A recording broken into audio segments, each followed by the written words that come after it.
सभी को राम राम। मेरा नाम अनमोल है। मोस्टली लोग मुझे जानते ही होंगे बाय नेम।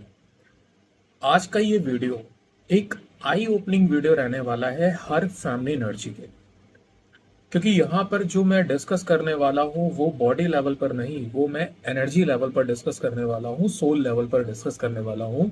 तो इस डिस्कशन को आप लोग बहुत ध्यान से सुनना और कोशिश करना कि अगर एक बार में समझ में नहीं आए तो दोबारा से आप इसको सुने, समझें और उस चीज को डेली बेसिस पे अपनी लाइफ में अप्लाई कर पाए। ये वीडियो किसी पर्टिकुलर फेमिनिन बॉडी या मैस्कुलिन बॉडी के लिए नहीं है, मैं पहले आपको क्लियर कर देता हूँ।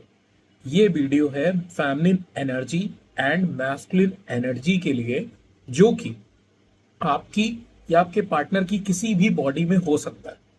आप लोगों के अंदर एक मिथ होता है कि केवल फैमिलिन एनर्जी के अंदर फैमिलिन एनर्जी होगी, केवल मैस्कुलिन बॉडी के अंदर मैस्कुलिन एनर्जी होगी। ऐसा बिल्कुल भी नहीं होता है। Energy time to time fluctuate करती रहती है, एक बॉडी से दूसरी बॉडी में वेरिएट करती रहती है। अब स्टार्ट करता हूं आज का मैं अपना टॉपिक, जिसका टॉपिक है सबसे इंपॉर्टेंट कि एक्चुअल में सेपरेशन आया क्यों, सेपरेशन का रीजन रहा क्यों। क्योंकि हम किसी सबने तो आज तक लोगों के मुंह से एक ही बात सुनी है कि डीएम सेपरेशन लाता था, डीएम की वजह से सेपरेशन हुआ, डीएम रनर बना, मैं चेजर बनी, डीएम ने ऐसा करा वैसा करा, ये हुआ वो हुआ और लाख अत्याचार मेरे साथ हुए। आज मैं आपके सामने कुछ वैलिड पॉइंट रखता हूं, आप ही चूज करो कि सेपरेशन लाने वाला डीएम होता है या डीएफ होती है या कौन होता है। सब कुछ आपके हाथ में, डिसीजन मैं आपके हाथों में छोड़ता हूं। कमेंट सेक्शन में आप लोग अपना डिसीजन जरूर लिखना। अब जो एक लो वाइब्रेशन डीएफ होगी, डिस्टॉर्टेड डीएम होगी, वो कहीं ना कहीं कमेंट सेक्शन में अपनी अंदर की एक फ्रस्ट्रेशन ही लिखने का काम करेगी। क्योंकि एक बात हमेशा याद रखना, जब किसी लो वाइब्रेशन की सैडो साइड को आप सरफेस करते हो तो वो बहुत ज्यादा ट्रिगर होती है। उसको ऐसा लगता है कि ये भी मेरे साथ वही कर रहा है जो पूरी 3D वर्ल्ड मेरे साथ करता है। और वहीं पर जो एक बैलेंस डीएफ होगी, जो अवेकन डीएफ होगी, जिसने एक रेगुलर टाइम बेसिस पे अपना इनर वर्क कंप्लीट करा होगा, वो एक्चुअल चीजों के रियलाइजेशन में आती है, चीजों को समझती है और उन पे वर्क करना स्टार्ट करती है according to situation, according to journey. ये डिफरेंस होता है एक बैलेंस डीएफ और डीएम। अब मैंने जैसे आपसे कहा कि इंपॉर्टेंट पॉइंट है कि सेपरेशन लाने वाला कौन। आपकी जर्नी जब से भी स्टार्ट हुई हो, 2021, 22, 23, 24, जब भी आप गए हो, उसके बाद आपने यूट्यूब देखना स्टार्ट करा होगा, divine net to inflame journey आपके सामने लाना स्टार्ट करी होगी और उसी के साथ आपने किसी मेंटोर को ज्वाइन करा होगा, वहां से इनर वर्क ज्वाइन करा होगा। और मेंटोर का फर्स्ट रूल होता है आपकी जर्नी को जानना और उसके बाद आपको यह समझाना कि सच में आपके साथ बहुत गलत हुआ है, इमोशनल गेम खेला गया आपके साथ। डीएम डेविल होता है, डीएम ये करता है, डीएम वो करता है, ऐसा कर दो वैसा कर दो, मतलब डीएम के लिए जितनी सारी चीजें हो सकती हैं और कर डालो। और बहन, मैं तुमको एक कंडीशनिंग देती हूँ, कंफर्मेशन देती हूँ कि मेरे इनर वर्क से तुम्हारा डीएम वापस आएगा। मैं तुम्हारा यूनियन करा कर रहूंगी, मैं तुम्हें बैलेंस करके रहूंगी। तुम ये कॉर्ड कट कर लो, डीएम के साथ ये कॉर्ड कर लो, ये अटैचमेंट कर लो, इसके साथ कटिंग कर लो, इसने तुम्हारे ऊपर ब्लैक मैजिक करा है, उसने ब्लैक मैजिक करा है, और ये टेक्निक यूज करो, इससे तुम्हारा डीएम आ जाएगा, ये टेक्निक यूज करो, उससे तुम्हारा डीएम आ जाएगा। आप ब्ला ब्ला ब्ला चीजें सुनती रहती हैं। रिजल्ट, कोई भी इनर वर्क आपके ऊपर सक्सेस नहीं होता है, क्योंकि वो इनर वर्क भी आपको चेजिंग में डाल रहा होता है। उस इनर वर्क से भी आपके अंदर डीएम से कनेक्ट हो रहे होते हैं। इस वजह से लोगों का जो पॉइंट होता है कि मैं इतने साल से इनर वर्क कर रही हूं, आज तक मेरे डीएम के अंदर चेंज आया क्यों नहीं। लोग का सबसे बड़ा इशू यही है कि भैया मैंने 25, 30, 40, 45 हजार रुपए लगा दिए, अपना 4-5 साल का वक्त लगा दिया और मेरे अंदर आज तक कोई चेंजमेंट नहीं आया। मेरे डीएम ने एक कॉल मैसेज रिटर्न बैक नहीं करी, आता भी है तो रन कर जाता है। मैं कभी कभी बैलेंस होती हूं और फिर इम्बैलेंस हो जाती हूं। तो ये कैसा इनर वर्क मैंने करा 4-5 साल। लोगों के अंदर ट्रॉमा क्रिएट हो गया कि मैं इनर वर्क नहीं करूंगी। इनर वर्क वाले तो लूटते हैं, केवल पैसे रख लेते हैं और कोई फायदा भी नहीं होता है, जिंदगी अल्टीमेटली वही रहती है। अब मेरी बात यहां से ध्यान से सुनना स्टार्ट करो एक्चुअल में होता क्या है, सिनेरियो क्या है।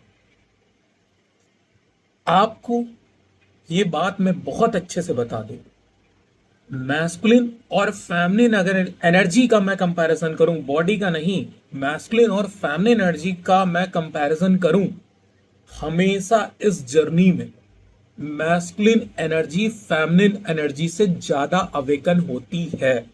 ये बात मैं डंके की चोट पर लिख कर दे सकता हूं आप लोगों को। आप शिव शक्ति की जर्नी उठाकर देखिए, शिव पहले से अवेकन थे। शक्ति ने बार बार जन्म लिए, अपनी अवेकनिंग कंप्लीट करी, तब शिव ने अपनाया। ठीक, यहां पर क्या था, जब तक शक्ति ने खुद को भस्म नहीं कर लिया, सती नहीं हो गई, अपने को डिटैच्ड नहीं कर लिया, तब तक शिव ध्यान में नहीं जा पाए। ध्यान से समझना मेरी बातों को, एक एक पॉइंट, सब कुछ कनेक्टेड है आपस में। जब तक सती नहीं हुई, शिव से डिटैच्ड नहीं हुई, तब तक शिव का वो परम स्वरूप बाहर नहीं निकल पाया। आप लोग सीरियल्स में भी देखते होंगे, उसमें दिखाते होंगे कि जब शिव विलाप कर रहे थे सती के लिए, तब सती माता ने शिव को ही इनकरेज करा था कि आप ध्यान में जाओ, मैं आपके पास फिर वापस आऊंगी। तो एक तरीके से डिटैचमेंट क्रिएट हुई थी। अब यहां पर क्या होता है, जब डीएम और डीएफ आपस में मिलते हैं, यानी जिसको आप बबल फेज कहते हैं, तो वहां से इसके पहले, मतलब जो ये बबल फेज आपका स्टार्ट होता है, यहां पर आपकी लाइफ ऐसी होती है कि कहीं ना कहीं आपकी लाइफ से उस टाइम वर्स्ट सिचुएशन चल रही होती है और आप सबसे डिटैच्ड हो चुके होते हो। आपका कार्मिक ट्रॉमा रहा होता है, ये रहा होता है, वो रहा होता है, और मतलब एक तरीके से देखा जाए आप अपनी लाइफ में अकेले होते हो। भीड़ भाड़ भले ही आपके पास हो, फैमिली हो, ये हो, लेकिन सोल लेवल से आप हर किसी के साथ डिटैच्ड हो चुके होते हो। ऐसे में आपका ट्विन फ्लेम, आपका डीएम आपकी लाइफ में एंट्री करता है। यहां से कहानी स्टार्ट होती। तो जब लाइफ में एंट्री होती है, उस टाइम आपके पास भी एनर्जी होती है, आपके पर्सन के पास भी एनर्जी होती है। ठीक है, अब एक बॉडी वैरी करती है मैस्कुलिन एनर्जी, एक बॉडी वैरी करती है फेमिनिन एनर्जी। ठीक, अब जो फेमिनिन एनर्जी होती है, मैं फिर आपसे कह रहा हूं बॉडी लेवल पर मत जाना, ये फेमिनिन एनर्जी आपके मैस्कुलिन पार्ट के अंदर भी हो सकती है, आपके जिसको आप डीएम बोलते हो जो मेल बॉडी में, उसके अंदर भी हो सकता है। अब फेमिनिन एनर्जी की क्या आदत होती है, उसकी आदत होती है ओवर गिविंग। जो फेमिनिन एनर्जी होगी वो अगर आपके अंदर होगी तो वो आपसे ओवर गिविंग कराएगी, अगर वो आपके पर्सन के अंदर होगी जो मेल बॉडी में, तो वो उससे ओवर गिविंग कराएगी। फेमिनिन एनर्जी क्या करती है, ओवर गिविंग करती है और अपनी एनर्जी को लुटाती है। तो जब तक मैस्कुलिन एनर्जी का उसको सपोर्ट मिलता है, मतलब मैस्कुलिन एनर्जी अपनी एनर्जीज उसके साथ शेयर करता है, तब तक तो वो फेमिनिन एनर्जी बहुत खुश रहती है, बहुत बैलेंस रहती है, क्योंकि उसको एनर्जी मैस्कुलिन से मिलती है और वो एनर्जी लुटाती है 3D वर्ल्ड में, ओवर गिविंग कर करके, अपनी फैमिली में, अपने रिलेटिव्स में, अपने वर्क में, अपने कलीग्स में, सराउंडिंग में, कहीं भी। रिटर्न में जो एनर्जी एक्सचेंज फेमिनिन एनर्जी को मैस्कुलिन एनर्जी के लिए करना चाहिए, वो कभी भी नहीं कर पाती। फेमिनिन एनर्जी केवल मैस्कुलिन से एनर्जी रिसीव करती है और उसको 3D वर्ल्ड में ओवर गिविंग करके लुटाती है। जब बात आती है मैस्कुलिन को एनर्जी देने की, वो फेमिनिन एनर्जी पीछे हट जाती है। ठीक, ये सिलसिला चलता रहता है, महीने, 2 महीने, 3 महीने, 6 महीने, हर किसी की जर्नी के अकॉर्डिंग। एक टाइम पर आकर मैस्कुलिन एनर्जी को ये समझ में आने लगता है, मैं फिर आप लोगों को क्लियर कर रहा हूं, यहां पर बॉडी लेवल की बात नहीं, एनर्जी लेवल की बात हो रही है। एक टाइम पर आकर मैस्कुलिन एनर्जी को लगने लगता है कि यार मैं इसको एनर्जी देती जा रही हूं या देता जा रहा हूं, रिटर्न तो मुझे एनर्जी कुछ मिल ही नहीं रही है, ये मेरे से एनर्जी लेती है और जाकर 3D वर्ल्ड में सर्वाइव कर देती है, मुझे जो एनर्जी की नीड होती है उसका क्या। ऐसे में आकर मैस्कुलिन एनर्जी क्या करता है, एनर्जी पे होल्ड लगाता है, मना करता है सबकॉन्शियसली सोल लेवल पर कि अब मैं तुमको एनर्जी नहीं दूंगा। वहां पर डीएफ परेशान होती और कहीं ना कहीं मैस्कुलिन एनर्जी फेमिनिन एनर्जी को ये एहसास भी दिलाता है कि तुम ये जो एक तरीके से ओवर गिविंग एनर्जी का कर रही हो, ये मेरी ही दी हुई तुमको एनर्जीज हैं जिसको तुम 3D में बांट रही हो। आप हमेशा देखना, कोई भी पोस्टर उठाकर देख लो, शिव पीछे ध्यान मुद्रा में आपको दिखेंगे, शक्ति आगे डांस करती हुई दिखते हैं। क्योंकि शिव जितना ध्यान में होगा उतनी ही शक्ति अपने नृत्य को परफॉर्म कर पाएंगी और 3D वर्ल्ड में अपनी वाइब्रेशन को रेस कर पाएंगी। मतलब जितना शक्ति का डांस उतना 3D में जागृति, ऐसे समझो आप लोग। और मैस्कुलिन एनर्जी जो भी होगी, या वो फेमिनिन बॉडी में हो या मैस्कुलिन बॉडी में हो, वो जिस भी बॉडी में होगी वो हमेशा शांत होगी। उसका प्यार हमेशा समुद्र की तरह गहरा होगा। अगर वो एक फीमेल बॉडी अडॉप्ट करती होगी तो वो फीमेल उतनी शांत होगी, और अगर एक मैस्कुलिन एनर्जी अडॉप्ट करती होगी तो वो मैस्कुलिन एनर्जी उतनी साथ शांत होगी। दोनों के साथ वही। तो यहां पर क्या होता है, अब मैस्कुलिन एनर्जी फेमिनिन एनर्जी को यह एहसास दिलाना स्टार्ट करती है कि मैं तुमको एनर्जी दे रहा हूं जिसको तुम 3D में लुटा रही हो, और अब मैं तुमको एनर्जी नहीं दूंगा। वहां पर फेमिनिन एनर्जी ट्रिगर्ड हो जाती है और क्या करती है, मैस्कुलिन एनर्जी को सब कॉन्शियसली सोल लेवल पर यह बोलती है कि ठीक है, अगर तुम मुझे एनर्जी नहीं दे सकते हो, मैं इतनी ही बुरी हूं, तो मैं तुमसे दूरी बना लेती हूं। यहां से एक्चुअल में स्टार्ट होता है सेपरेशन। और ये बातें मैं बॉडी लेवल की नहीं कर रहा हूं, आप में से मोस्टली लोगों को समझ में भी नहीं आएंगी, बाउंस मारेंगी कि बातें हो क्या रही हैं। जब फेमिनिन एनर्जी अपने मन में एक तरीके से उसको ट्रिगर होता है कि यार ये बंदा कह रहा है कि मैं इसकी एनर्जी पे सरवाइव कर रही हूं, और मैस्कुलिन एनर्जी ये ब्लेम करती है कि मैं तो तुमको एनर्जी लुटा रहा हूं, बदले में तुमसे मुझे कोई एनर्जी रिसीव नहीं हो रही, तुम केवल ओवर गिविंग कर करके 3D को एनर्जी दे रही हो। वहां पर फेमिनिन एनर्जी ग्राउंड करवाती है सेपरेशन। जो जनवरी में आपका सेपरेशन आता है ना, वो ग्राउंड करवाने का काम करती है फेमिनिन एनर्जी।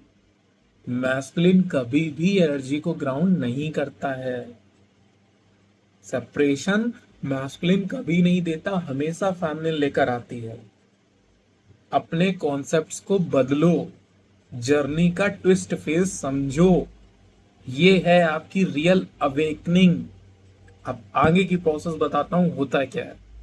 जब फेमिनिन एनर्जी अपने आप को अलग कर लेती है, होता है ये सब कुछ डिवाइन प्लान के अकॉर्डिंग है, और मैस्कुलिन एनर्जी अपने आप को अलग कर लेता है। अब क्या होता है, इस सेपरेशन के बाद फेमिनिन ने गुस्से में आकर ये तो कह दिया कि मुझे तुम्हारी एनर्जी नहीं चाहिए, मैं अपने आप को तुमसे दूर करती हूं। बट अब आपको 3D में एनर्जी ओवर गिविंग करने के लिए कहां से मिलेगी, आप तो सीख ही नहीं पाए। अब क्या होता है, फिर फेमिनिन कहीं ना कहीं मैस्कुलिन मैस्कुलिन चिल्लाना स्टार्ट करती है।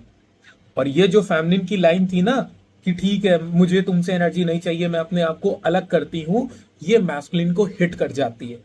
और दोबारा फिर जब माफी के फॉर्म में फेमिनिन जाती है, जिसको आप रनर चेजर कहते हो, कि फेमिनिन एनर्जी बार बार मैस्कुलिन के पास जाती है कि मुझसे गलती हो गई, मुझे माफ कर दो, थोड़ी एनर्जी दे दो, तो वो मैस्कुलिन नहीं एनर्जी देता है, वो मैस्कुलिन 3D में इन्वॉल्व होता है और अपनी फेमिनिन एनर्जी को मिरर करता है कि देखो तुम क्या गलती कर रही थी। क्योंकि यही पेन एक टाइम पे मैस्कुलिन फील कर रहा था जब वो फेमिनिन 3D में अपनी एनर्जी को ओवर गिव कर रही थी। और यही मिरर करता है समझाने के लिए मैस्कुलिन, जो आप कहते हो ना रेना चेजर फेज में कि मेरा मैस्कुलिन तो 3D में बिजी है, उसका ये रीजन होता है सबसे बड़ा। अब इधर फेमिनिन चिल्ला रही है एनर्जी दो एनर्जी दो, और मैस्कुलिन गुस्से में आ गया कि मैं तुमको एनर्जी बिल्कुल नहीं दूंगा, और उसको केवल और केवल मिरर कर रहा है अपने गुस्से में कि देखो तुम क्या गलती कर रही हो, और 3D में अपनी एनर्जी लुटाना स्टार्ट करता है कि लो। यहां पर आपकी लाइफ में मेंटोर एंटर करता है।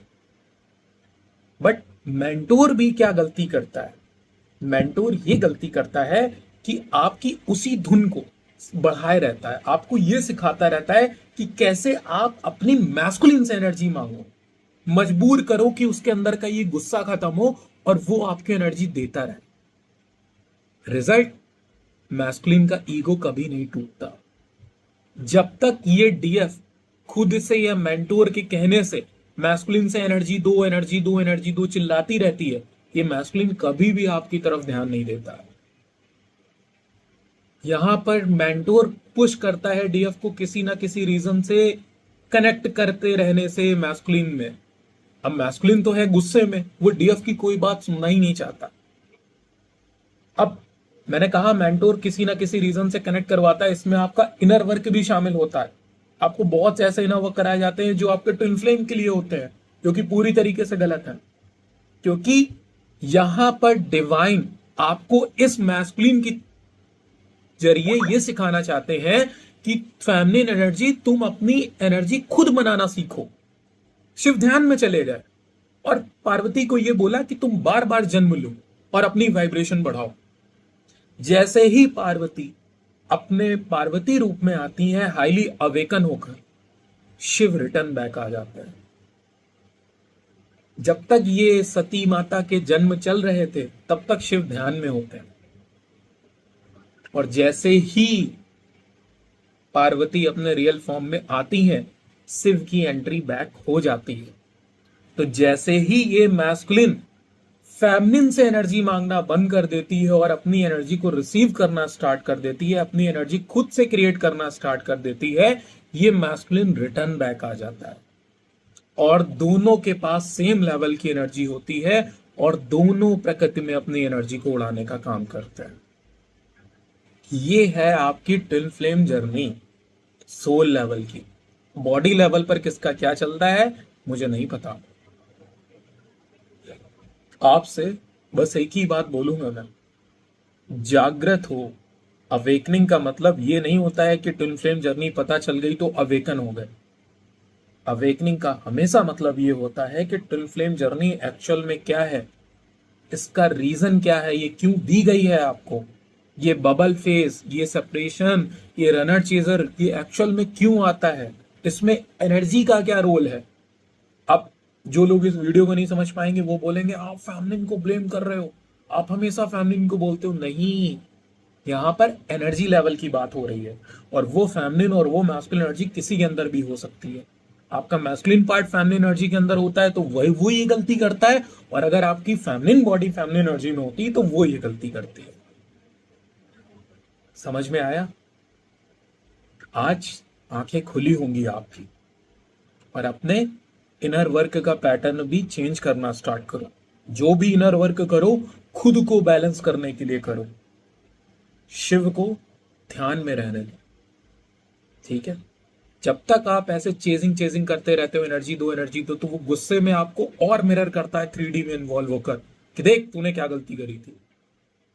जैसे ही आप दूरी बना लेते हो ये शिव भी डाउन होने लगता है और आपको मिरर करना बंद करने लगता है, इसकी भी वाइब्रेशन पीक पे जाने लगती है। ये है चीजें, समझो आप मेरी बात। Thank you so much. I hope video आपको अच्छा लगा होगा। वीडियो अच्छा लगा हो तो शेयर जरूर करना, ताकि और लोग जो इस जर्नी में हैं, देखो होता तो सब कुछ डिवाइन टाइम के अकॉर्डिंग है, बट हम एक प्रयास कर सकते हैं लोगों को एक्चुअलिटी से मिलाने का। Thank you so much, have a good day.